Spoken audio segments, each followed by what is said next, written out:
میں تو کہتا ہوں علماء کی اکثریت کی عربی غلط ہے، اکثریت کی 99% علماء کی.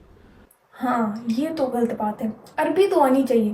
آپ کو تو آتی ہوگی کیونکہ آپ ریفرنسز بھی دیتے ہیں تو وہ عربی میں دیتے ہوں گے نا، کیونکہ آپ کے کئی اسٹوڈنٹس بھی کلیم کرتے ہیں کہ آپ جو ریفرنسز دیتے ہیں ان کا جواب علماء کبھی بھی نہیں دے سکتے. ٹھیک ہے مرزا صاحب، ایک گزارش ہے، کائنڈلی اگر آپ ہمیں کچھ سکھا دیں تو.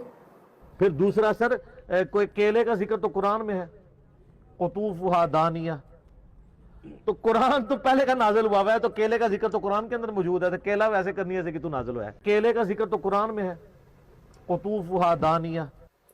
قطوفها دانیہ کیلا، قطوفها جس کے پھلوں کے خوشے دانیہ قریب ہوں گے، قطوفها دانیہ کیلا.